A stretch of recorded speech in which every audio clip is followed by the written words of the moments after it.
காரா கருவாடு சேர்த்தாச்சு. இது வந்து கெண்டை பொடி. இது சேர்த்து நம்ம ருசியான கருவாட்டு குழம்பு.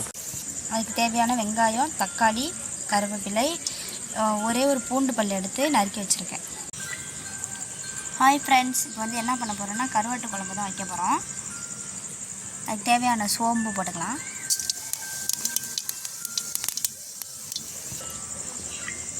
அதுக்கு தேவையான வெங்காயம், தக்காளி, கருவேப்பிலை, ஒரே ஒரு பூண்டு பல் எடுத்து நறுக்கி வச்சுருக்கேன்.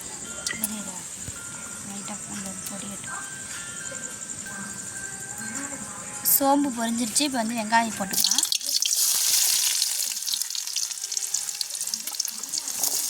வெங்காயத்துக்கூடயே கருவேப்பிலையும் சேர்த்துக்குவோம்.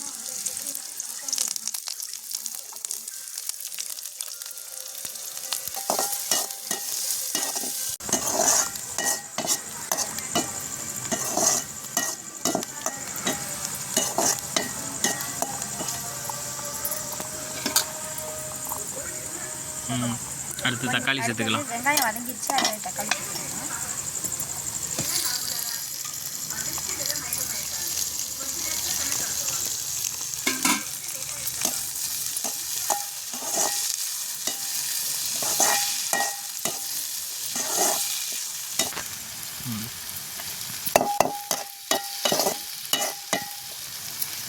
நல்லா மஞ்சத்தூள் போட்டுக்கலாம். மஞ்சத்தூள் சேர்த்துக்கலாம்.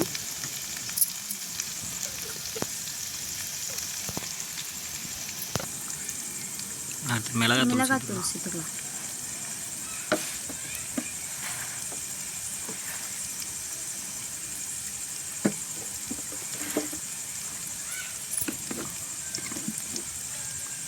மல்லித்தூள் சேர்த்துக்கலாம்.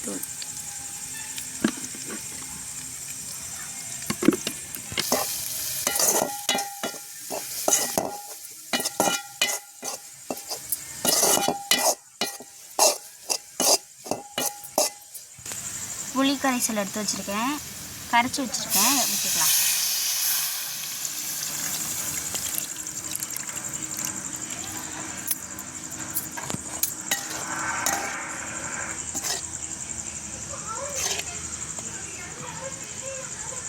நல்லா கொதிக்கட்டும்.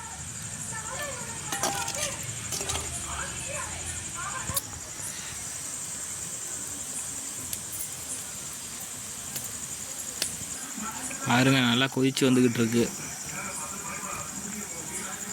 கெண்டை பொடியை வந்து போட்டுடலாம். கருவாடு வந்து அலசிட்டு வச்சுருக்கோம். நல்லா அலசிட்டு வச்சுருக்கேன்.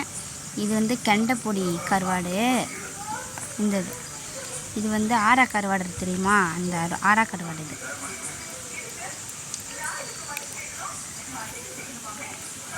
மஞ்சத்தூள் போட்டு அலசி வச்சுருக்கோம். கவுச்சி அடிக்காமல் இருக்கும். கரை சேர்த்துக்குவோம்.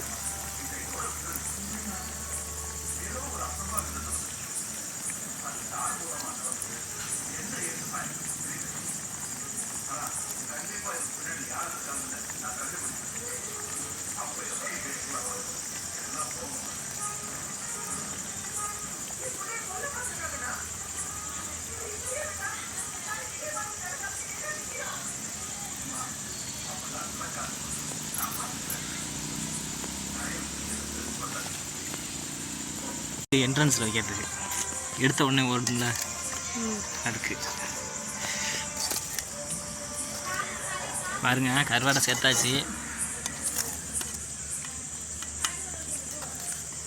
குழம்பு கொஞ்சம் நல்லா வரட்டும்.